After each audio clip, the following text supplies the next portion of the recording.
The Anderson family's annual 4th of July BBQ had always been a display of wealth and status. But this year, Barbara had outdone herself. Crystal champagne flutes caught the summer sunlight, while imported linens draped every table on her manicured lawn. Everyone who was anyone in Springfield Heights was there, eager to witness another perfectly orchestrated event by the self-proclaimed matriarch of old money society. I watched my mother-in-law glide through her guests in her designer sundress, accepting compliments about her new fountain installation with practiced modesty. 10 years of marriage to her son James hadn't softened her disdain for me, the public school teacher who'd trapped her golden boy with pregnancy. "Mommy, when can we eat?" Emma, my 7-year-old, tugged at my sundress. Behind her, 5-year-old Lucas bounced impatiently on his heels. "Soon, sweetie. Let's go find your cousins." I tried to guide them toward the children's area, but Barbara's voice cut through the party chatter.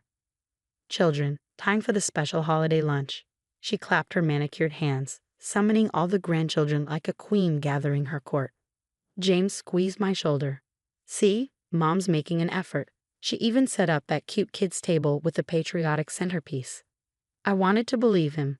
Maybe the therapy sessions he'd insisted she attend were finally paying off. But 15 years in teaching had given me a finely tuned radar for mean girl behavior, even from 60-year-old women in Channel.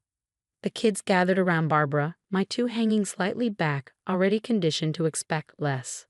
Her other grandchildren, the ones from her daughter's proper marriages to old money families, rushed forward eagerly. "Now then," Barbara announced, loud enough for nearby guests to hear, "I have special place settings for everyone." She began distributing plates from a stack beside her. "Madeline, here's your wedgwood bone china, just like Grandmama's. Harrison, your royal Doulton with the family crest." One by one, she handed out expensive plates to her real grandchildren, making sure to mention the heritage and value of each piece. Finally, only Emma and Lucas remained, looking up at their grandmother with dwindling hope. "Oh yes," Barbara's smile turned sharp. "For you too?"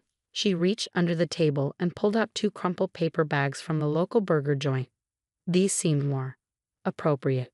We wouldn't want any accidents with the family heirlooms, would we? The silence that fell over the nearby guests was deafening. Emma's lower lip trembled, while Lucas just looked confused. James started forward, but his sister Catherine caught his arm, whispering something that made him hesitate. I'd promised James I wouldn't cause a scene at family events anymore. We'd agreed that confronting his mother only made things worse. But watching my children clutch those greasy paper bags, seeing the smirk on Barbara's face as she turned away, something inside me snapped. My hand went to my wallet, where the offshore account statements had been burning a hole for weeks. I discovered them while helping James clean out his father's study after the funeral 3 months ago. Documents Barbara thought she hidden well enough. "Actually, Barbara," I said, my voice carrying across the suddenly quiet patio, "I brought something special for lunch too. Would you like to see it?" She turned back, irritation flickering across her carefully Botoxed features. "Sarah, dear, not everything needs to be a production. The children are fine." "Oh, but this is quite a production." I opened my wallet slowly, watching her face. "You see, I've been doing some light reading about the Cayman Islands. Fascinating banking laws they have there." The crystal champagne flute in Barbara's hand trembled slightly. "I'm sure I don't know what you're talking about." "No." I pulled out the first statement. "That's odd, because according to this, someone who shares your name and social security number knows quite a bit about their banking system. About $2.3 million worth, in fact." The color drained from her face so quickly I thought she might faint. Behind her, I heard Catherine whisper, "Mother, what is she talking about?" Barbara recovered quickly, plastering on her society smile. "Sarah, dear, you're making a fool of yourself. Again. Why don't you take your children and their appropriate dining arrangements to the far table where you won't disturb the other guests?" "You know what disturbs me, Barbara?" I took a step forward. "What disturbs me is that you've had millions hidden away while claiming the family business was struggling, making James work 60-hour weeks to save the company, missing his children's recitals and games, all while you're sitting on a fortune in offshore accounts." By now, everyone within earshot had stopped pretending not to listen. Barbara's carefully curated image of the wealthy widow supporting her late husband's struggling business was unraveling thread by thread. "Those documents are private family matters," she hissed, dropping all pretense of politeness. "Private? Like the way you privately told the country club my children weren't real Andersons? Or how you privately suggested to the private school board that their scholarships should go to more suitable candidates?" James finally broke free from Catherine's grip. "Mom, what's she talking about? What offshore accounts?" Barbara's hands shook as she set down her champagne flute. "James, darling, your wife is obviously having another one of her episodes. Remember how she imagined I was excluding her from the party card photos? You mean the ones where you literally photoshopped us out?" I pulled out my phone, ready to show that evidence too. 10 years of documented slights and cruelties, saved for this moment. But I didn't need to, because right then Emma, my brave, sensitive girl, spoke up. "Daddy, Grandma gives everyone else real plates every time. She says we're not good enough for them." The look on James's face was worth 1,000 offshore accounts. He turned to his mother, really seeing her for the first time. "Is this true? Have you been all this time?" Barbara's perfect mask cracked completely. "I was protecting our family legacy. These children, their mother, they're not really Andersons." "No," James said quietly, taking the paper bags from his children's hands. "You're right, they're better, because they don't need fancy plates to know their worth." He turned to me. "Show me the documents." I nodded, but before I could pull out the rest of the statements, Barbara lunged for my wallet. Barbara's perfectly manicured nails scraped my wrist as she grabbed for my wallet, sending papers scattering across the immaculate lawn. The party guests gasped collectively. Their entertainment for the afternoon had suddenly turned from subtle family drama to full-blown spectacle. "Mother," James shouted, but Barbara was already on her knees, scrambling to collect the damning evidence. Her designer sundress was stained with grass marks as she crawled, destroying any remnant of her dignified facade. "You can't take these. They're private," she shrieked, clutching a handful of papers to her chest. But she was too late. Catherine had already picked up one of the statements, her eyes widening as she scanned the numbers. "Mother, this is dated 3 weeks before Daddy's funeral, when you told us the business was about to go bankrupt. Catherine's voice shook. When you made James mortgage his house to save the company." Barbara stood up, trying to smooth her dress and her composure simultaneously. "Catherine, darling, you don't understand business matters. Your father—" "Don't." James cut her off. "Don't you dare use Dad to justify this." He was holding another statement, his knuckles white against the paper. $2.3 million, Mom. While I was working 16-hour days, missing Lucas's first steps, Emma's dance recitals. I was preserving your inheritance." Barbara's voice took on the shrill tone I'd heard so many times when she was losing control of a situation. "Everything I did was for this family's future." "No," I stepped forward, picking up the last few scattered papers. "Everything you did was to control this family, to keep your perfect image intact. The devoted widow, sacrificing everything to save her husband's legacy. Meanwhile, you've been torturing your grandchildren because their mother didn't come from the right social circle." The party guests had formed a loose circle around us, phones discreetly recording. Barbara's carefully cultivated reputation was crumbling in front of Springfield Heights' entire social scene. I almost felt sorry for her. Almost. "You don't know anything about sacrifice," Barbara spat. "You with your public school teaching job and your Target clothes. You've been trying to destroy this family since the day you trapped James with your pregnancy." Emma burst into tears at her grandmother's words, and Lucas wrapped his arms around his sister protectively.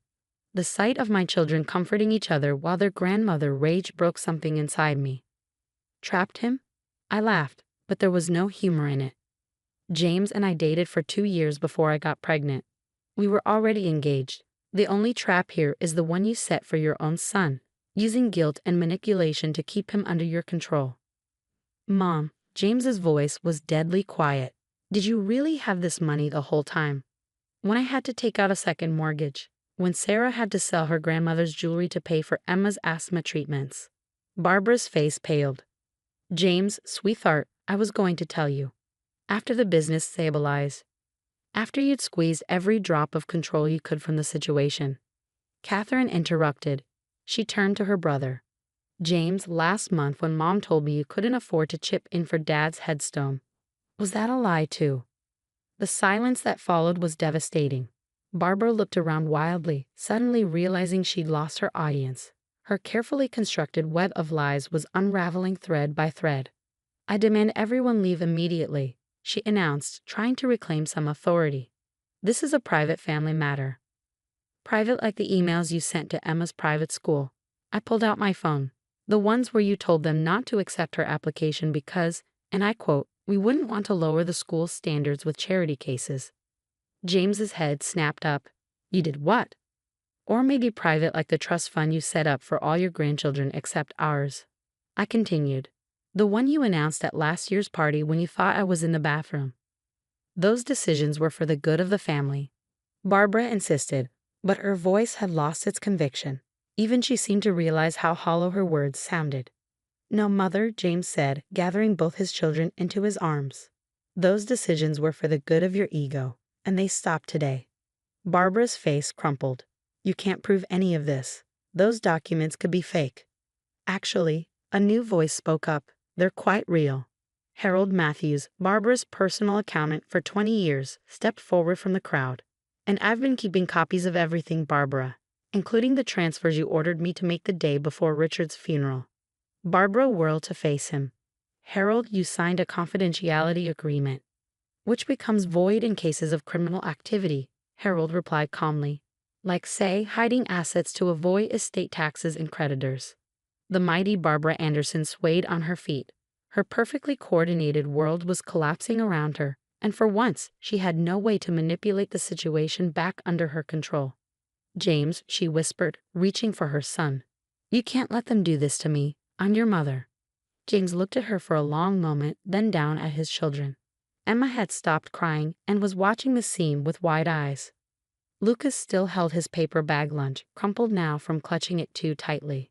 You're right, Mom. You are my mother, but these are my children, and I've let you hurt them for the last time. He turned to me.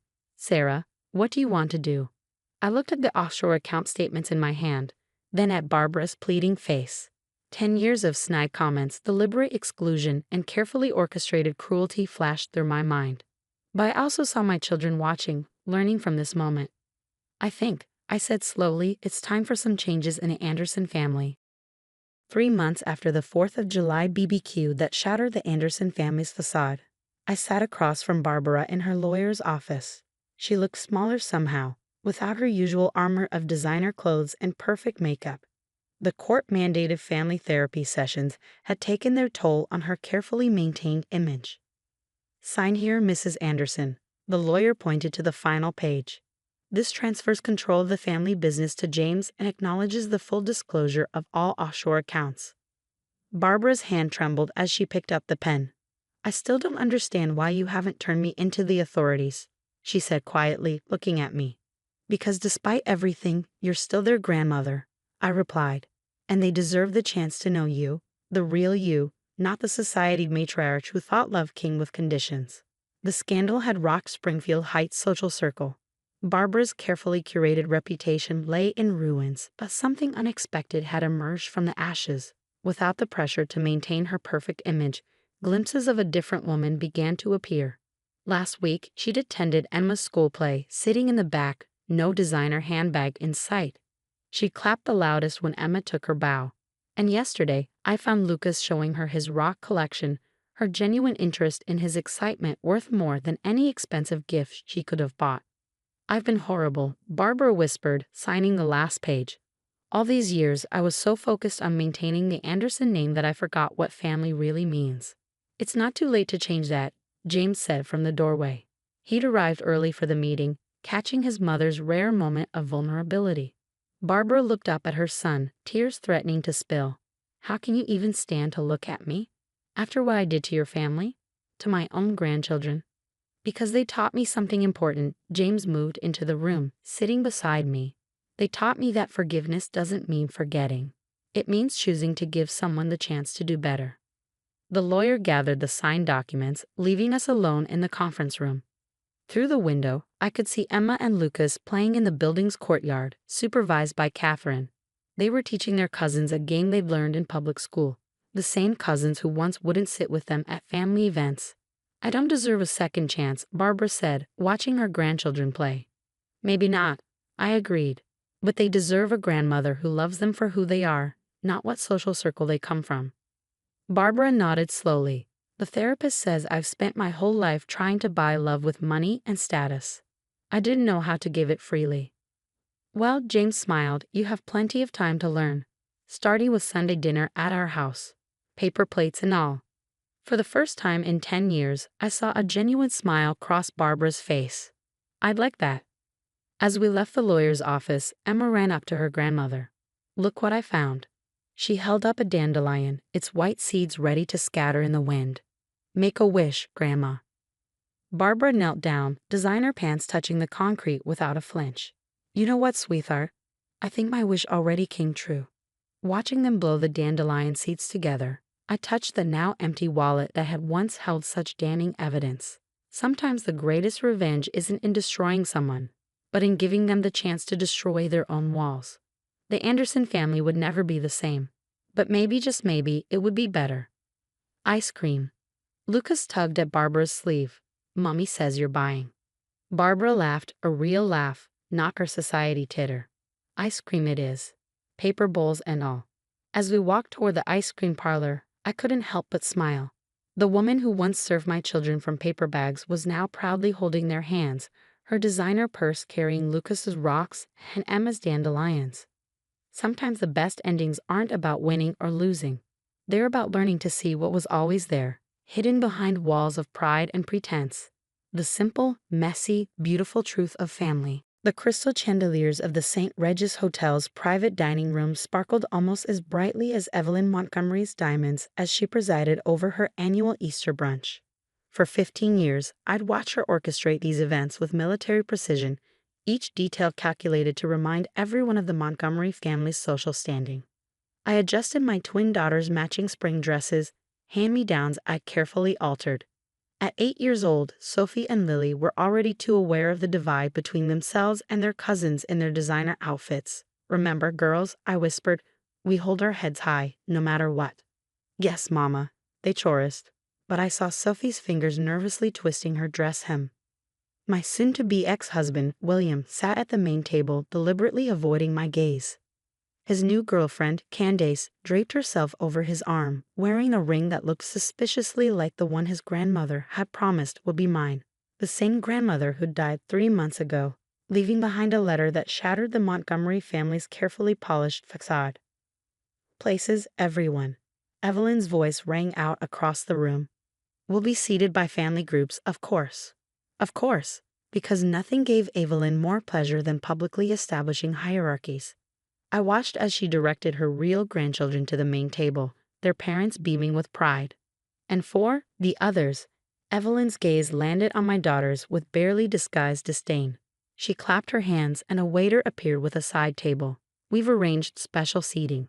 I felt my daughters press closer to me as we approached the designated table. That's when I saw them, 2 metal dog bowls, the kind you'd find in a pet store, placed deliberately at 2 settings. Mother, William started, finally showing a flicker of conscience, but Evelyn waved him off. Now, William, you know children from certain backgrounds need to learn their place. We wouldn't want them damaging the hotel's fine china, would we? Her smile was pure venom wrapped in social grace. Sophie's lower lip trembled. Lily's face flushed red with shame. Around us, the other guests shifted uncomfortably, but no one spoke up. The Montgomerys controlled too many business interests in town for anyone to risk offending them. Mrs. Montgomery, I said quietly, my hand touching the court documents in my handbag. Perhaps you'd like to reconsider. Oh, Sarah, she laughed that brittle society laugh. Still trying to rise above your station. This is exactly why William finally came to his senses. Some people simply don't understand their proper place in society. Proper place? I felt 15 years of suppressed rage bubble up, like your son's proper place with his other family in Ohio. The crystal champagne flute in Evelyn's hand stopped halfway to her lips. William's face went ash white. I don't know what you're talking about, Evelyn snapped, but her hand shook slightly. No. Then perhaps we should discuss it. along with the judge's recent findings about William's creative approach to marriage and family obligations. I opened my handbag slowly, watching panic spread across both their faces.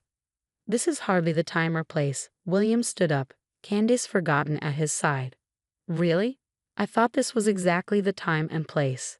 After all, isn't this brunch about family? I pulled out the first document. Speaking of family, would anyone like to meet Madison and Mason Montgomery, ages 6?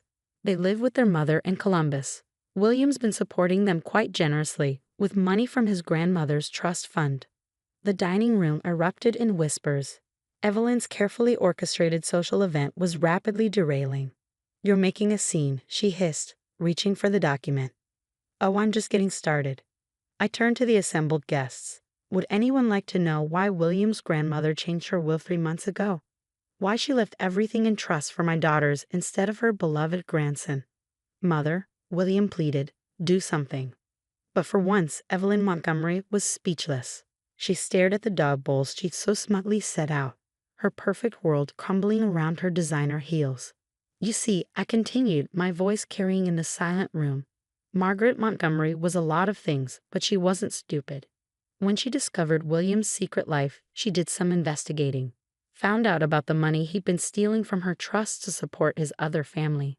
And then she wrote me a letter." I pulled out the letter, its pages worn from countless readings. "Would you like me to share what she said about proper family values, Evelyn? About how disgusted she was with both of you?" "You have no right." Evelyn finally found her voice. "This is a private family matter." "Private? Like making my daughters eat from dog bowls? Like telling their school they were charity cases when you were actually stealing their trust fund money?" I picked up one of the metal bowls. "Shall we discuss what the judge had to say about that?" William lunged for my handbag, but I stepped back. Behind me, Sophie and Lily watched with wide eyes as their father showed his true colors in front of everyone. Actually, a new voice spoke up. "I'd very much like to hear what the judge had to say." Margaret Montgomery's longtime lawyer, Herbert Davies, stood in the doorway, additional documents in hand, especially the part about criminal fraud and embezzlement. The color drained from William's face. "Herb, you don't understand." "Oh, I understand perfectly." Herbert stepped into the room. "Just like I understood when Margaret asked me to investigate her grandson's suspicious withdrawals. Would you like to explain to everyone here how you've been maintaining 2 separate families, or shall I show them the proof?" Evelyn swayed on her feet, her perfect Easter brunch now a perfect disaster. But I wasn't done yet. I pulled out the custody order that would change everything. "Those papers are a lie." William's shout echoed through the dining room as he tried to snatch the custody order from my hands.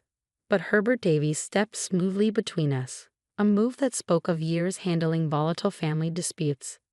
"The only lies here, William, are the ones you've been telling," Herbert said calmly, pulling out his own copy of the documents.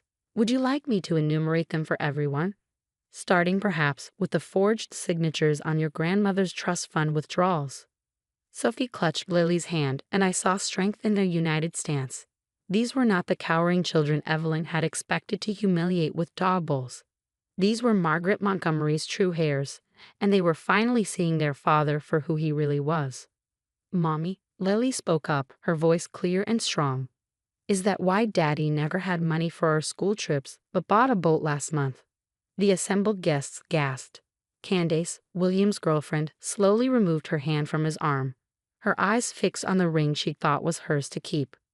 "The boat," Herbert nodded, consulting his papers, "was purchased with funds withdrawn from the girls' education trust, along with the condo in Columbus, the luxury car, and various gifts for his other family." "You don't understand." William turned to the room, desperately trying to salvage his reputation. "Sarah trapped me into marriage. These children were born 3 years after we married. I cut in, right around the time you started your second family in Ohio. Tell me, William, how does someone get trapped into maintaining 2 separate households?" Evelyn finally found her voice again.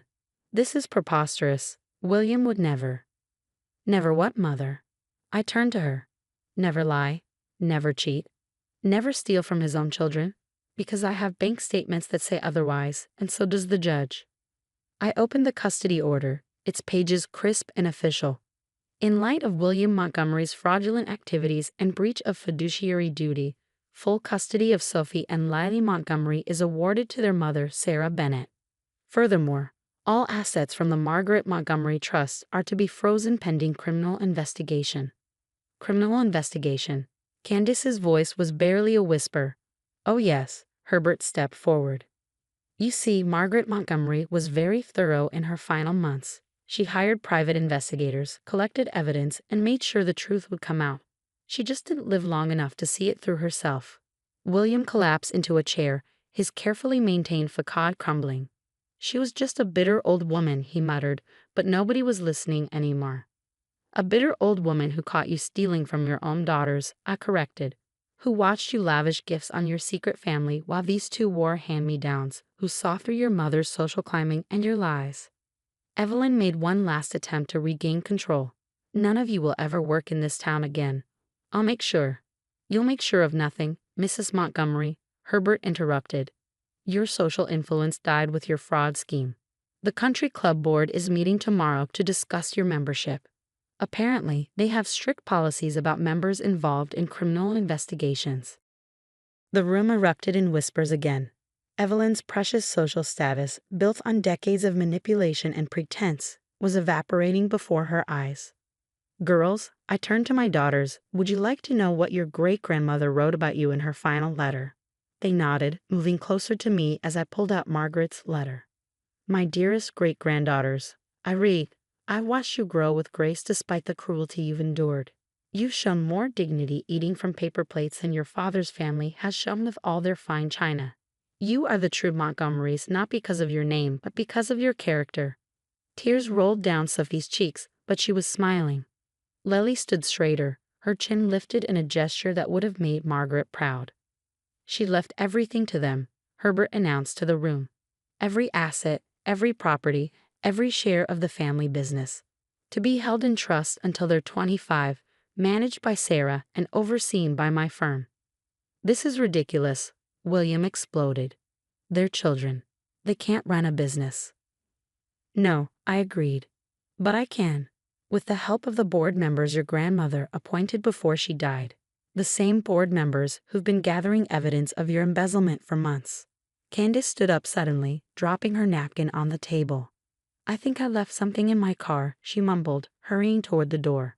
The ring she'd been so proud to show off was conspicuously absent from her finger, left next to her untouched champagne glass. As for these, I picked up the dog bowls Evelyn had set out. I think the shelter down the street could put them to better use. After all, even dogs deserve more respect than you've shown your granddaughters. The metal bowls made a satisfying clang as I dropped them into a nearby trash bin. Several guests stood up and began gathering their things, the Easter brunch thoroughly overshadowed by the unfolding drama. You can't do this to us, Evelyn whispered, but her voice had lost all its authority. We're Montgomerys. No, Mother, William said quietly, finally facing the truth. We're frauds. And now everyone knows it. As people filed out of the dining room, my daughters stood tall beside me, their matching dresses no longer a source of shame but a symbol of their unity. They were survivors just like their great-grandmother had been. Mommy, Sophie tugged at my sleeve, can we go home now? Yes, sweetheart, let's go home. 6 months after the Easter brunch that exposed the Montgomery family's secrets, I sat in Margaret's old office, now my office, reviewing the quarterly reports. The family business was thriving under new management, free from William's embezzlement and Evelyn's social machinations. A knock at the door made me look up. Sophie and Lily bounded in, their school uniforms now from the same prestigious academy their cousins attended, but their hearts unchanged by the wealth they'd inherited. Mom, look what we did. Lily held up a newspaper. There, on the front page of the local section, was a photo of my daughters at the opening of the Margaret Montgomery Foundation for Educational Equality. Montgomery Hare's launch scholarship program, I read aloud, pride swelling in my chest. The girls had insisted on using part of their trust fund to help other children access better educational opportunities. Great-grandma would have liked this, right? Sophie asked, perching on the edge of my desk. She would have loved it, I assured her. And she would have been so proud of both of you. The foundation was our answer to years of exclusion and shame. Instead of using their newfound status to seek revenge, my daughters had chosen to help others rise above similar circumstances. A text message buzzed on my phone. William's monthly custody request, right on schedule. After his arrest for fraud and the divorce settlement, he'd fled to Ohio with Candace, trying to salvage what he could of his other family. But even they had left him once the money dried up. "Miss Bennett?" My assistant poked her head in. "Mrs. Montgomery is here for her scheduled visit." Evelyn entered the office tentatively, a shadow of her former imperious self. Weekly therapy sessions and community service hours had been part of her plea deal. The designer suits were gone, replaced by off-the-rack clothes that somehow made her look more human. "Girls," she said softly, holding two small gift bags. "I brought you something." My daughters approached their grandmother cautiously. Inside each bag was a delicate china teacup, clearly antique. "These were your great-grandmother's," Evelyn explained. "She used them every afternoon for her tea. I should have given them to you long ago." "Thank you, grandmother," the girls chorused, handling the cups with care. "Would you like to have tea with us?" Lily offered, surprising us all. "We were just going to tell Mom about our foundation's first scholarship recipients." Something flickered across Evelyn's face. Regret, perhaps, or recognition of what she'd almost lost forever. "I would like that very much." As my assistant brought in a tea service on proper china plates for everyone, I watched 3 generations of Montgomery women begin to heal. The cups that had once been symbols of exclusion now became bridges across years of hurt. "The first scholarship went to twins," Sophie told her grandmother excitedly. "Their mom is a teacher, like Mom used to be." Evelyn's hands trembled slightly as she lifted her cup. "Your mother," she said carefully, "has proven to be the finest Montgomery of all." I'm sorry it took me so long to see that. The afternoon sun streamed through the office windows, catching the delicate china and making it glow. Outside, the company William had nearly destroyed thrived under new leadership. The social circles that had once shunned us now praised the Montgomery sisters' philanthropic work. But more importantly, my daughters had learned the most valuable lesson of all. True worth isn't measured by the vessels we eat from, but by the grace with which we treat others. "Mom," Lily said suddenly, "can we use great-grandma's cups for our foundation's scholarship ceremony? To show everyone that fancy things are meant to be shared." I looked at Evelyn, seeing tears in her eyes as she nodded. "Margaret would have wanted that," she whispered. As we sat there, drinking tea from generations-old cups, I thought about the document that had started it all.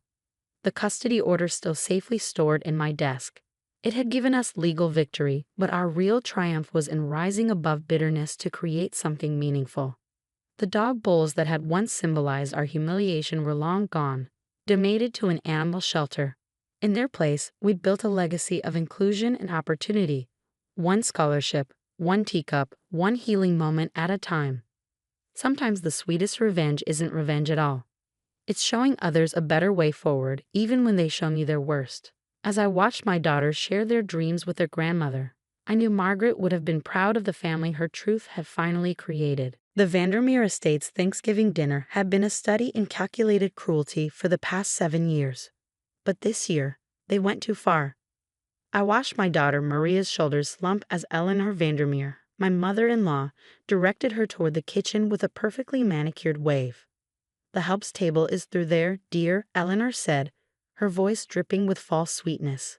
"Much more appropriate for someone of your background."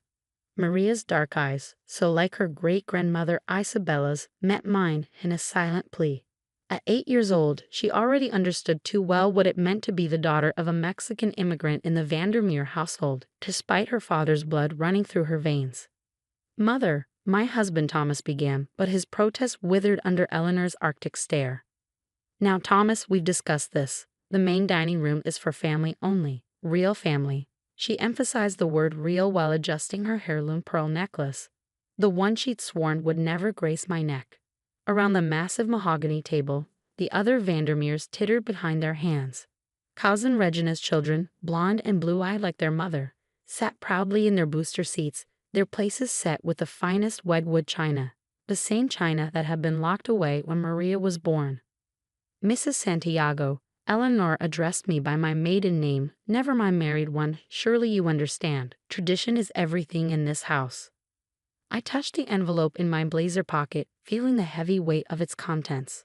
Oh, I understand tradition very well, Eleanor, especially the traditions Johannes Vandermeer believed in.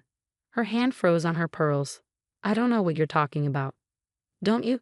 I smiled, thinking of the documents I discovered in Isabella's old hope chests. Your grandfather-in-law had some very specific ideas about family and heritage. Would you like me to share them with everyone? Thomas looked between us, confusion clouding his features. He had always been too willing to accept his mother's version of family history, too eager to please her at any cost, even the cost of his daughter's dignity. This is hardly the time, Eleanor snapped, but I saw fear flicker in her eyes. Actually, I said, reaching into my pocket, I think Thanksgiving is the perfect time to discuss family history. Maria, sweetheart, come here, please. My daughter walked back to me, her head held high despite the tears threatening to spill. I wrapped an arm around her shoulders, feeling her tremble slightly. Did you know I addressed the table at large that Johannes Vandermeer had a great love? Before he built this estate, before he made his fortune, her name was Lucia Morales. Eleanor's wineglass slammed down. That's enough. But I'm just getting to the interesting part, I continued, pulling out the first document. You see, Johannes didn't just love Lucia. He married her. In a little church in Mexico City, 1923. Right before he struck gold and built this house. The dining room fell silent. Even the children stopped fidgeting with their sterling silver spoons. That's impossible, Regina sputtered. Grandfather Johannes married grandmother Florence. Everyone knows that. Florence came later, I agreed. After Lucia died in childbirth, but not before she gave Johannes a son whose descendants would have a stronger claim to this estate than anyone sitting at this table. Eleanor stood so quickly her chair scraped against the hardwood floor. These are lies. Thomas, control your wife. But Thomas was staring at Maria, really seeing her for the first time. Mom, he said slowly, is that why there are no pictures of grandfather Johannes in the house? Why you burned all his personal papers after Dad died? I did no such thing. Eleanor's voice rose an octave. This woman is trying to destroy our family name. No, Eleanor, I said, pulling out the birth certificate, its aged paper carefully preserved. Your husband's father destroyed your family name when he hid his Mexican heritage, when he pretended his own father's first marriage didn't exist, when he married into acceptable society and buried his past. Maria pressed closer to me as I revealed another document, a DNA test. Would you like to know why Maria looks so much like the portrait of Johannes in the attic? The one you keep hidden under a sheet. The expensive crystal glasses trembled as Eleanor's hands shook. You had no right to go through family papers. Actually, I had every right, because Isabella, my mother, the cleaning lady you looked down on for 30 years, was Johannes's granddaughter, and she kept every document, every letter, every proof of her heritage. She just waited for the right time to pass them on. That's why, Thomas whispered, that's why Dad always treated Isabella differently, protected her job here, even when Mom wanted to fire her. I nodded. He knew the truth, just like he knew Maria was the only true heir to the Vandermeer legacy. Eleanor lunged for the papers, but I stepped back. Careful, Eleanor. You wouldn't want to make a scene in front of the help, would you? You can't prove any of this, she hissed, but her perfect composure was cracking. Actually, a new voice said from the doorway, she can prove all of it. Howard Matthews, the family's longtime lawyer, stood there holding his own set of documents. Johannes Vandermeer's reel will make for fascinating reading, Eleanor. Especially the part about his estate reverting to his first family's line, if his descendants ever tried to deny their heritage, you knew? Eleanor whirled on Howard, her face mottled with rage. All these years you knew about this deception. I knew everything, Howard said, stepping into the dining room, his leather briefcase heavy with decades of secrets, just as your late husband did. Why do you think he insisted Maria's name be added to the trust before he died? The other Vandermeers sat frozen, their Thanksgiving turkey growing cold as the family mythology unraveled before them. Cousin Regina's children stared wide-eyed at Maria, perhaps seeing for the first time how her features mirrored those of the portraits hidden in the attic. Thomas, Eleanor appealed to her son, you can't let them do this. Think of your position in society, your club memberships. My position. Thomas stood slowly, his voice gaining strength. My position as a father who let his daughter be humiliated, who watched her eat in kitchens and use paper plates because his mother thought she wasn't good enough. Now, Thomas, Regina cut in, surely you understand the importance of maintaining certain standards. Standards? I laughed, pulling out another document, like the standards Johannes wrote about in his letters to Lucia. Let me read you one, Eleanor. You'll find it interesting. Eleanor sank back into her chair as I began to read. My dearest Lucia, our son grows strong with your beauty and my determination. Let them look down on us now, these so-called elite who think money whitens blood. One day, our descendants will hold this house, and they will hold it with pride in all their heritage. Grandmother, Maria spoke for the first time, her voice clear and steady. Is that why you covered up the roses in the garden? Because great-great-grandmother Lucia planted them. Eleanor flinched as if struck. The Mexican blood roses, brought from Lucia's hometown, had always been a source of her particular hatred. Every spring, she ordered them trimmed nearly to death. Those roses, Howard interjected, are specifically protected in Johannes's will, along with several other features of the estate that honor his first wife's heritage. This is preposterous. Eleanor's voice cracked. We are Vandermeers. We've been pillars of this community for generations. Yes, I agreed, you have, built on the foundation of a love story you tried to bury. Tell me, Eleanor, did it hurt to know your husband kept Johannes's real secret from you? That he chose to protect Maria's inheritance instead of your precious social standing? Thomas moved to stand beside us, his hand resting on Maria's shoulder.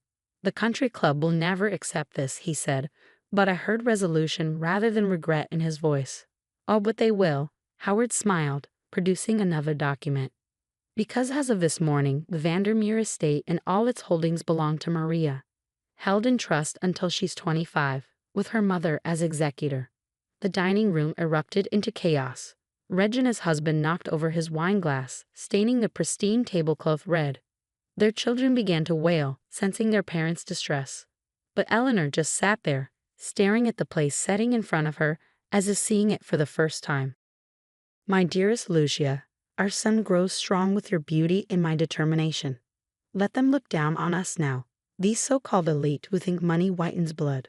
One day, our descendants will hold this house, and they will hold it with pride in all their heritage. Grandmother, Maria spoke for the first time, her voice clear and steady. Is that why you covered up the roses in the garden? Because great-great-grandmother Lucia planted them. Eleanor flinched as if struck. The Mexican blood roses, brought from Lucia's hometown, had always been a source of her particular hatred.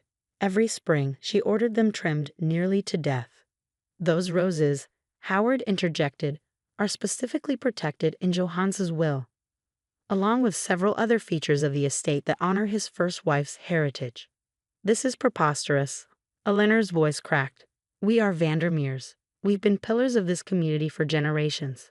Yes, I agreed, you have, built on the foundation of a love story you tried to bury. Tell me, Eleanor, did it hurt to know your husband kept Johannes's real secret from you? That he chose to protect Maria's inheritance instead of your precious social standing? Thomas moved to stand beside us, his hand resting on Maria's shoulder. The country club will never accept this, he said, but I heard resolution rather than regret in his voice. Oh, but they will, Howard smiled, producing another document. Because as of this morning, the Vandermeer estate and all its holdings belong to Maria, held in trust until she's 25, with her mother as executor. The dining room erupted into chaos. Regina's husband knocked over his wine glass, staining the pristine tablecloth red.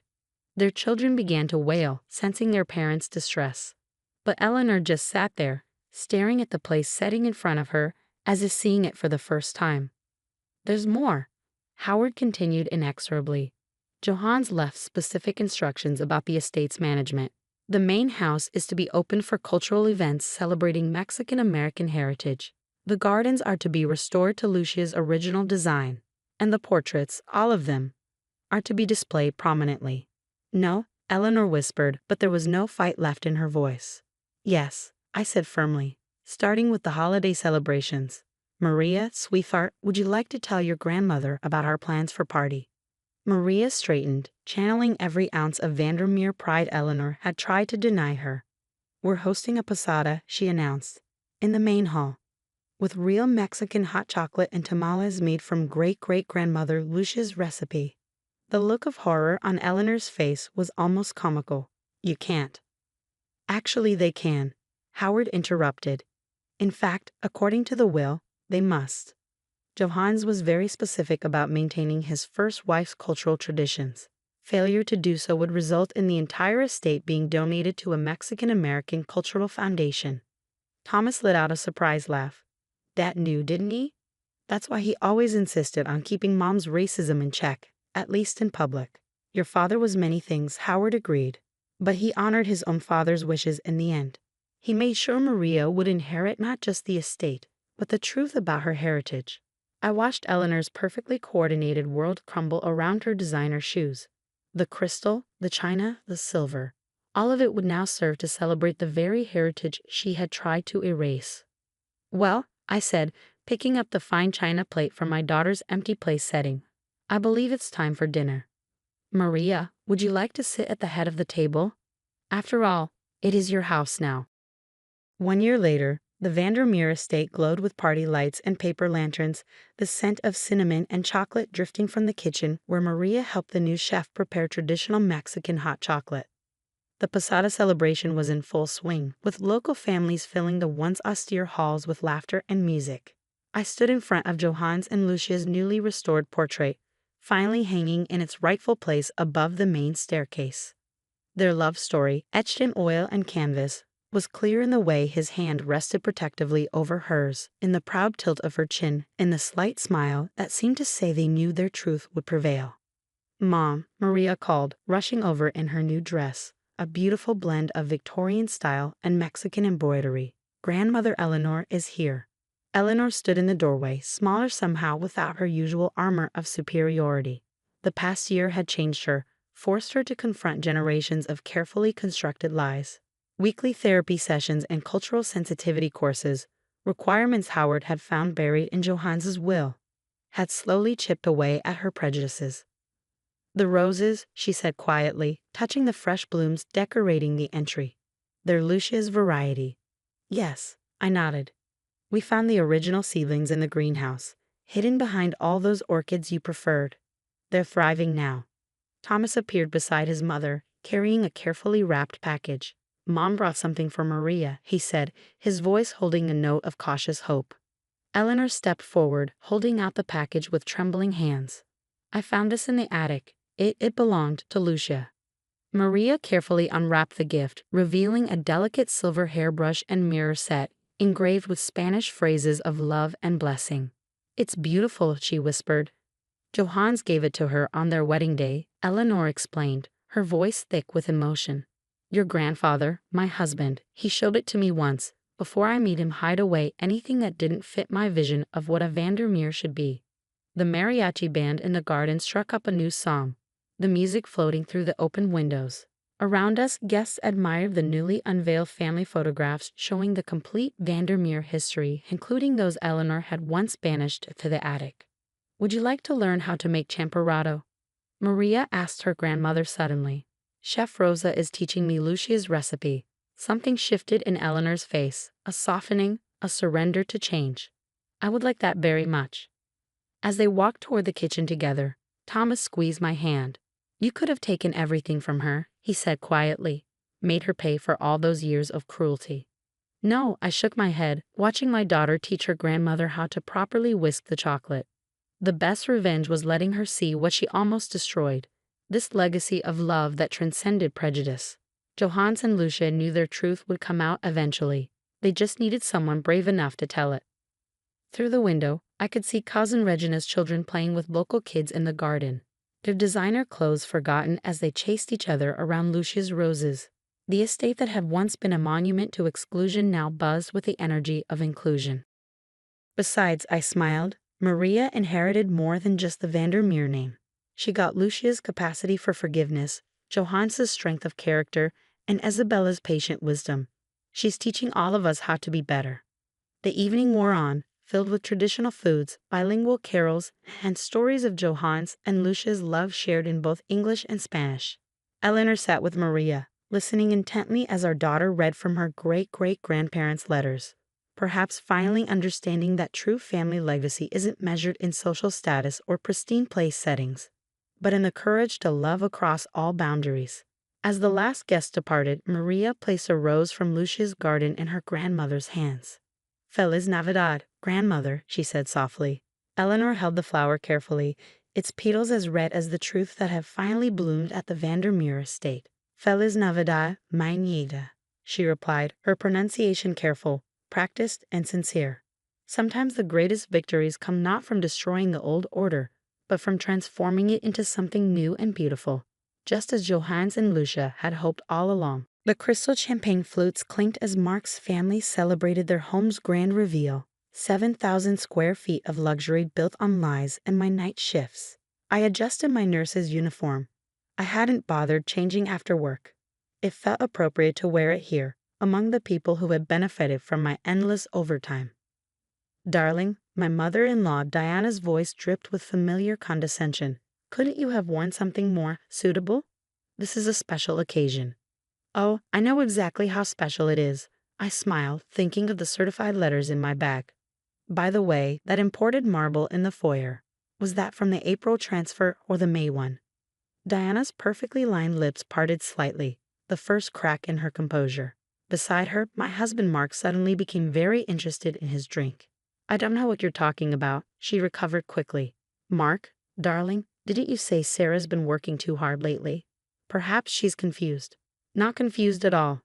I pulled out my phone, opening my carefully organized files. Let's see, $8,000 in March for the custom windows. Another $12,000 in April for the Italian marble. Oh, and my personal favorite, $15,000 in May for the hand-painted ceiling mural, right when our mortgage went into default. Mark's face had gone pale. Sarah, we can explain. Explain what? How you watched me pick up extra shifts in the COVID ward while you funneled our mortgage payments into your parents' renovation? Or maybe explain why we had to sell my grandmother's wedding ring to catch up on bills. Right when your sister needed new landscaping. Around us, the party guests, mostly Mark's extended family and their country club friends, were starting to pay attention. His sister Jennifer clutched her husband's arm, no doubt remembering the koi pond my overtime had funded. This is hardly the time, Diana began, but I cut her off. Actually, this is exactly the time. Right before you all toast your new mansion, built on the broken back of a night shift nurse who was supposedly married to a loving, honest man. Mark stepped forward, trying to guide me toward a private corner. Baby, please, they needed help. Help? I laughed, the sound sharp enough to make him flinch. Your father is a retired CEO with a 7-figure pension. Your mother gets quarterly dividends that could pay our mortgage for a year. The only thing they needed was someone gullible enough to fund their upgrades. Now see here, my father-in-law Charles broke in, his face reddening. What we do with family money.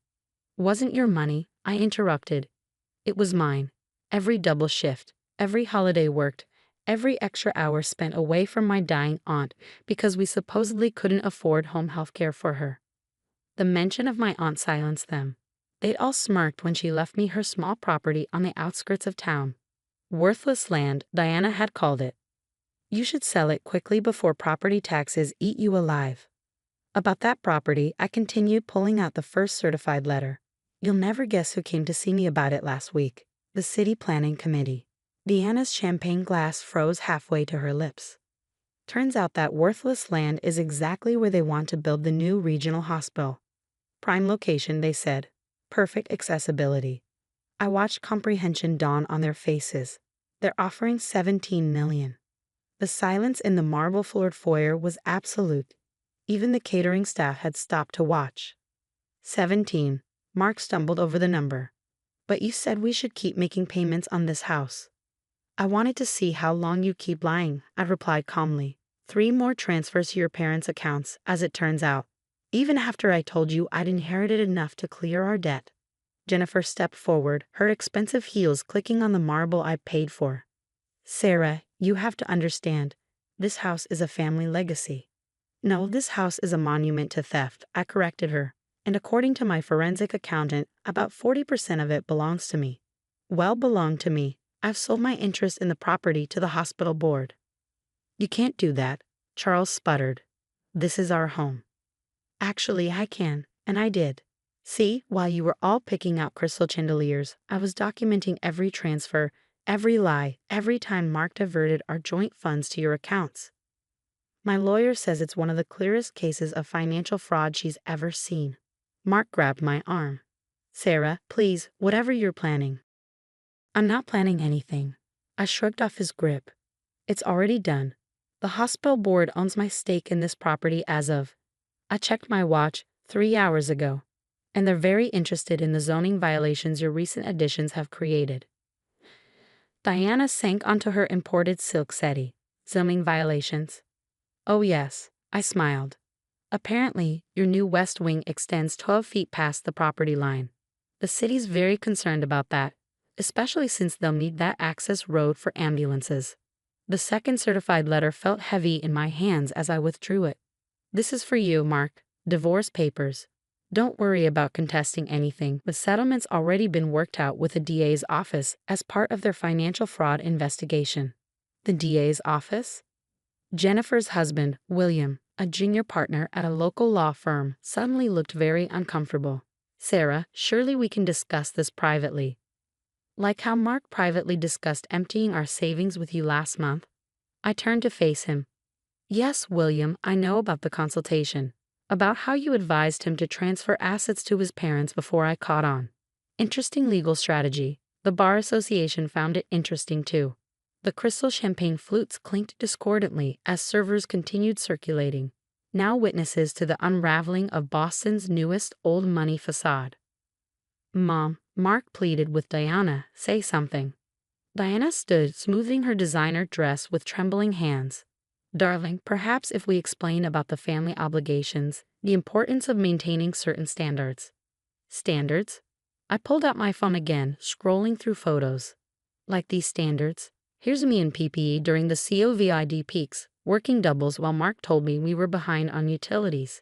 And here's the receipt for your new home theater, from the same week. The party guests were openly staring now, their glasses forgotten. These were people who understood money, who worshipped at the altar of wealth and status. They were about to witness a different kind of communion. Here's an interesting statement. I continued, pulling out more documents. The week my aunt was dying, when we couldn't afford hospice care, you wrote a check for custom landscaping, $50,000 for imported Japanese maples while I changed her morphine drips between shifts. Those trees are a significant investment, Charles began. Investment? My laugh cut him short. Let's talk about investments, like how you invested my life savings in this monument to greed, or how you invested my time, my health, my years of trust in your family's comfort. Mark moved toward me again but stopped when he saw my expression. I never meant to hurt you. No, you just meant to use me. All of you did. The nurse with the reliable income, always willing to pick up another shift, never questioning why our accounts were always empty. I turned to Diana. Remember last Christmas when you gave me that handful of designer clothes you'd outgrown? Told me I should try to look more suitable for the family name? I was wearing scrubs because I'd come straight from a 12-hour shift in the ICU, a shift that apparently paid for your new workout room. Sarah, Jennifer tried, we're family. Family? I opened another document on my phone. Like how Mark listed you all as dependents on our tax returns, claiming expenses for your struggling business while you renovated your vacation homes. William went pale. That's privileged information. Not anymore. The IRS is very interested in privileged information these days, especially when it involves multiple counts of tax fraud. The servers had stopped pretending to work, standing still with their trays of expensive hors d'oeuvres. In the kitchen, I could see the chef peering out, adding more witnesses to the family's disgrace. You've ruined everything, Diana whispered, sinking back onto her settee. No, I corrected her, you ruined everything. You raised your son to believe that lies were acceptable as long as they served the family's interests. You taught him that my work, my sacrifice, my trust were just resources to be exploited. I pulled out the final document, the hospital board's preliminary plans. See this? This is where the emergency department will go. Right where you're standing, Diana. Trauma rooms where you planned your conservatory. Operating theaters in place of your wine cellar. They can't just take our home, Charles blustered, but there was fear beneath his anger now. Actually, they can. Eminent domain, combined with the fraud investigation and my sale of interest. Your zoning violations alone give them grounds to force a sale. I smiled. But don't worry. I'm sure you can find somewhere nice to live on what's left after the fines and restitution. Mark hadn't moved, staring at me as if seeing me for the first time. Perhaps he was. Perhaps he'd never really seen me at all, too blinded by his family's expectations and entitlement. The rings, he said suddenly. Your grandmother's rings that we sold. You said we needed the money for bills. I never sold them, I replied quietly. They're in my aunt's safety deposit box, along with every document, every record, every piece of evidence I've collected over the past 7 years. I knew someday I'd need proof of what you'd done, what you were all still doing. The sound of cars pulling up outside made Diana rush to the window. There are news vans, she said faintly. Charles, there are reporters. Of course there are, I nodded. The city's announcing the new hospital location today. Your house, the hospital board's new property is about to be very public news. I believe they're calling it the Chen Memorial Medical Center, after my aunt. She always wanted to help people. Now she will. 1 year later, I stood on the construction site of the Chen Memorial Medical Center, watching as the last of the Italian marble was carried out of what had once been the Sterling family's showpiece. The hospital board had donated it to a local art museum. A better use than showcasing one family's greed. Dr. Chen, one of the construction managers, called out, using my newly earned title. I had finally finished my DNP program, paid for with part of the settlement money. The foundation inspection is ready. Mark had tried to contest the divorce, but faced with evidence of financial fraud and the DA's investigation, he accepted the terms. Last I heard, he'd moved into a small apartment and taken an entry-level position at a firm where his family name carried no weight. Diana and Charles had been forced to sell their vacation homes to pay the IRS penalties. Jennifer's husband, William, had been disbarred for his role in the fraud. The once mighty Sterling family now lived in rented condos, their social status as demolished as their former mansion. The emergency department design is finalized. Howard, my aunt's former attorney and now the hospital board's legal counsel, walked up with blueprints. 5 trauma bays, 3 operating rooms, and a dedicated staff wellness center. I smiled at that last part. The wellness center had been my initiative.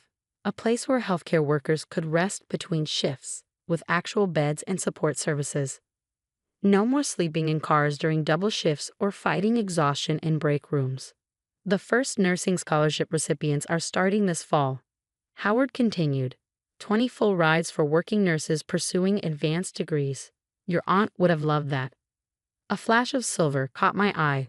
Workers removing the last of Diana's precious chandeliers. They would be auctioned off, with the proceeds going to the hospital's community health programs. Light that once illuminated excess would now shine on healing. Mom, my sister's voice carried across the site. She'd moved in with me after our aunt died. The sister Mark's family had dismissed as not our kind of people. Now she managed the Chen Foundation, turning our aunt's legacy into opportunities for others. The local news is here for the progress update, she said, joining us. They want to know if you'll comment on the Sterling family's latest appeal. Tell them what I always tell them. The hospital speaks for itself. We watched as crews continued transforming the space. Where Diana had planned her conservatory, there would be a healing garden for patients and families. The wine cellar was becoming a state-of-the-art medical storage facility. Even the Japanese maples had been replanted around the hospital grounds, finally serving a purpose beyond status. Sometimes, my sister said quietly, I think about all those nights you worked, how they took advantage. They took my time, I agreed, but they gave me something too. They showed me exactly who they were, and in doing so, helped me become who I needed to be. A group of nursing students toured the site, their eyes bright with possibility. They were the first class of Chen scholars, future healthcare leaders who would never have to choose between education and survival. Your aunt's property, Howard mused, the one they called worthless. She knew, didn't she? About the hospital plans? I touched the locket containing her picture. She served on the city planning committee for 20 years. She knew this area would eventually need a major medical center. She just waited for the right time, the right person, to make it happen. The sound of construction continued, not destroying, but building something new, something meaningful. The fortune the Sterlings had tried to hide in marble and crystal was now flowing back into the community, healing more than just bodies. The first emergency department shift starts in 6 months, I said, checking the project timeline. I've already volunteered to work it. Still pulling night shifts, my sister teased. Some night shifts are worth it, I replied, watching the sun set behind the rising hospital walls. Especially when you know exactly who you're working for. Where greed had built a mansion, compassion was building a hospital.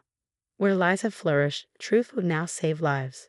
It wasn't revenge, it was restoration, returning resources to their rightful purpose, serving others. The Sterlings had taught me that family isn't about shared names or shared wealth. It's about shared values, shared purpose, and shared commitment to something larger than ourselves. In the end, their greatest gift had been showing me exactly what I didn't want to be. The Ritz-Carlton ballroom sparkled with exactly the kind of extravagance my in-laws claimed they couldn't afford. Crystal chandeliers caught the light of hundreds of candles, illuminating the faces of guests who've flown in from around the world for Richard and Catherine Wright's surprise 40th anniversary celebration. Surprise indeed. Darling, my husband Michael said, adjusting his Rolex, a business gift from his parents last Christmas. You could have worn the dress Mom bought you instead of this. He gestured at my outfit, a designer power suit that cost more than all the clothes they'd ever deemed appropriate for their daughter-in-law. I thought it was suitable. I smiled, fingering the USB drive in my pocket. After all, this is a business meeting as much as a celebration. He frowned. Business meeting? What are you talking about? Before I could answer, Catherine Wright made her grand entrance, gasping in perfectly rehearsed surprise at the gathered crowd. Her Channel dress probably cost more than my first car, the one I'd had to sell because we were supposedly too financially stretched to maintain 2 vehicles. Everyone's here, she exclaimed, clutching Richard's arm. Michael, darling, and oh, Sarah, you came too. How professional you look. 10 years of barely concealed disdain had taught me to recognize every nuance of Catherine's disapproval. The software developer from a middle-class family had never been good enough for her precious son, despite my 6-figure salary that mysteriously never seemed to improve our living situation.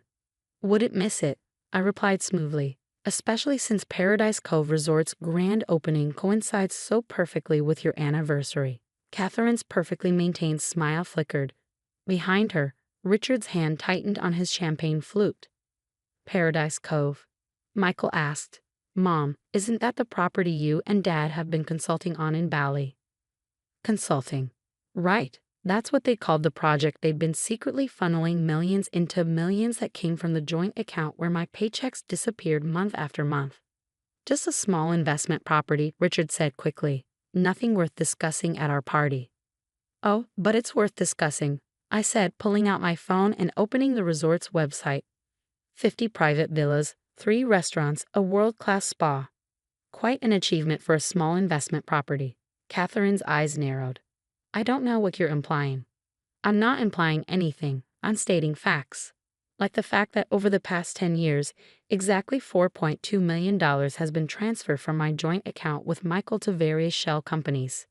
Companies that, coincidentally, all lead back to Paradise Cove Holdings. Michael's face went pale. That's not. We were investing in our future. Yes, your parents' future retirement paradise. Funded by my 80-hour work weeks while we lived in a 1-bedroom apartment because we supposedly couldn't afford a house down payment. Nearby guests were beginning to pay attention, their expensive cocktails forgotten as they watched the drama unfold. This is hardly the time or place, Richard began. Actually, it's exactly the time and place, I cut him off. You see, I did some investing of my own. Would you like to know who bought up all those seemingly worthless shares in Paradise Cove Holdings last month? Catherine's hand flew to her throat, clutching her anniversary pearls. That's impossible. Those shares were worthless after the construction delays. Delays you orchestrated to drag down the share price, I finished for her. Very clever. Except I'm a software developer who specializes in pattern recognition. Did you really think I wouldn't notice the consistent timing of my overtime requirements with your funding needs? Sarah, Michael said, grabbing my arm. Whatever you think you've discovered. I discovered everything, I said, shrugging off his grip. Every transfer, every shell company, every time you lied about our finances while watching me work myself to exhaustion. Did you enjoy your weekly golf games while I pulled all-nighters to meet emergency deadlines? Richard stepped forward, CEO mode engaged. Now see here, young lady. No, you see here, I said, pulling out my tablet and displaying a complex web of financial transactions. Every dollar you siphoned, every lie you told, every time you manipulated project deadlines to extract more money from your personal ATM. It's all documented. My team of forensic accountants says it's one of the most elaborate cases of financial fraud they've ever seen. The ballroom had gone silent. The string quartet's music had faded, and more guests turned to watch. Catherine's society friends, who'd spent years looking down their surgically enhanced noses at me, were suddenly very interested in their phones, no doubt Googling Paradise Cove Resort. Your team of forensic accountants, Michael's voice cracked. When did you? 2 years ago, I answered calmly. Right after you said we couldn't afford fertility treatments because we needed to invest in our future. Interesting timing, since that same month, your parents broke ground on the resort's luxury spa. Catherine stepped closer, dropping her voice to a harsh whisper. Whatever you think you're doing, remember that you signed a prenuptial agreement. Oh, I remember. I also remember that prenups don't cover criminal conspiracy. I pulled out the USB drive. Would you like to see the evidence I submitted to the SEC? Or should we start with the tax fraud? Richard's face had taken on an interesting shade of purple. Tax fraud? There's no. Let's see, I said, scrolling through my tablet. False business expenses, hidden offshore accounts, undeclared income. My favorite is how you classified my overtime payments as charitable donations to your family foundation. Very creative. The whispers around us grew louder as Boston's elite realized they were witnessing the implosion of one of their own. Michael stood frozen, looking between his parents and me as years of carefully constructed lies crumbled. The resort opens next month, I continued pleasantly. As the majority shareholder, I've made some changes to the business plan. The staff quarters you designed like prison cells. They're being upgraded to proper apartments. Those local artisans you plan to underpay, they're getting fair wages and profit sharing. You can't do this, Catherine hissed. This is our retirement dream. Built on my stolen labor, I cut her off. Every villa, every restaurant, every luxury amenity paid for with my overtime, while you told me I wasn't good enough for your son. A younger woman pushed through the crowd. Amanda Wright, Michael's sister, who'd always treated me with the same calculated disdain as her mother. Mom, what's she talking about? Your parents didn't tell you. I smiled at Amanda. About how they funded your small business grant last year. That came from my Christmas bonus, the one Michael said we needed to invest in mutual funds. Amanda's perfect makeup couldn't hide her shock. The boutique funding came from Sarah. Everything came from Sarah, Michael said quietly, finally understanding. The resort, your store, Dad's new yacht. We've been stealing from her for years. Not stealing, Catherine protested. Investing in the family's future. I wasn't family, I corrected her. I was your personal bank account. The ambitious career woman could be too busy working to notice where her money went. Tell me, Catherine, was that why you encouraged Michael to marry me? Because you saw a convenient source of funding. Richard tried to regain control of the situation. Now see here, these accusations.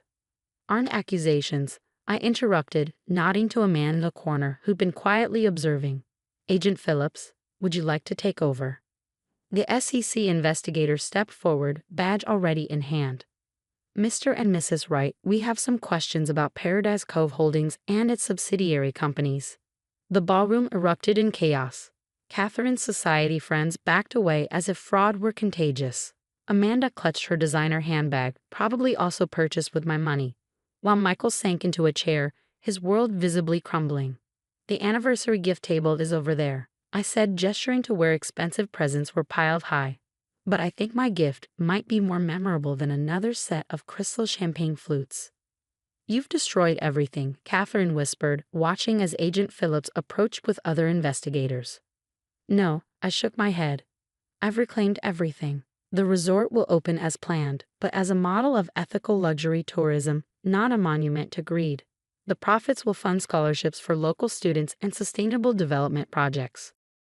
1 year later, I stood on the private beach of Paradise Cove Resort, watching the sunset paint the sky in colors that no amount of stolen money could buy. The sound of traditional Balinese music drifted from the cultural center, another of my adjustments to the original plans. Ms. Jam, one of the local staff managers, approached, using my maiden name, which I'd reclaimed after the divorce. The new apprenticeship programs are ready for review. Michael had signed the divorce papers without contest, perhaps finally understanding the magnitude of his betrayal. Last I heard, he'd moved into a small apartment and taken a job at a tech startup, one where his family name carried no weight. Catherine and Richard have faced federal charges for tax fraud and financial conspiracy. Their society friends quickly distanced themselves, especially after learning that their own investment opportunities in Paradise Cove had been part of the scheme. The latest scholarship recipients are arriving next week, my assistant mentioned, handing me a tablet. 20 local students, full rides to international universities. The Wright Family Foundation's assets are being put to better use now. I smiled at the irony. The foundation Catherine had once used to launder money was now actually serving its stated charitable purpose. Amazing what could happen when stolen resources were returned to their rightful use. Amanda had tried to save her boutique, but without her parents' illegal funding stream, my money, it had quickly failed. She finally had to get a real job, learning the value of actual work rather than stolen privilege. The community center is at full capacity, the manager continued. The free childcare program for staff has a waiting list. That had been one of my first changes, ensuring resort employees could afford to care for their own families. The luxury villas Catherine had designed still stood, but now they funded something beyond her narrow vision of success. The traditional crafts marketplace opened yesterday, my assistant added. Local artisans are already reporting record sales. Turns out tourists prefer authentic culture to imported luxury brands. I touched the small jade pendant I wore, a gift from my grandmother, who taught me the value of honest work. What would she think of this place now?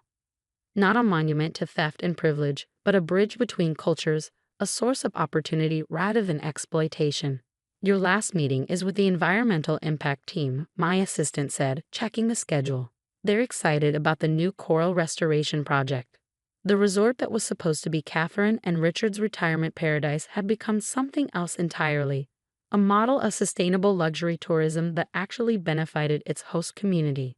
The irony would have been lost on them, of course.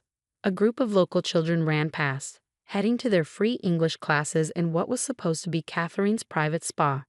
Their laughter carried across the beach, a better sound than all the society whispers that had once dismissed me. The SEC called, my assistant said quietly. They're using Paradise Cove as a case study in their financial crimes division. Apparently, the Wright's scheme was particularly elegant in its complexity. And its hubris, I added. They never thought their quiet, workaholic daughter-in-law would notice. Never imagined I could understand, let alone unravel, their financial web. The sun dipped below the horizon, painting the sky in shades of justice. Somewhere in Boston, the Wrights were living in a rented condo, their social status as diminished as their bank accounts. But here in Bali, their dream of paradise had been transformed into something real, something earned rather than stolen. Your grandmother's foundation is ready to launch, my assistant reminded me. The one providing tech education for underprivileged girls. I smiled, watching the first stars appear above the resort that greed had built but justice had transformed. Perfect timing. After all, you never know when one of those quiet, underestimated girls might turn out to be exactly who you shouldn't have stolen from. Paradise, I've learned, wasn't a place you could buy with stolen money. It was something you built with honest work, shared purpose, and the courage to reclaim what was rightfully yours.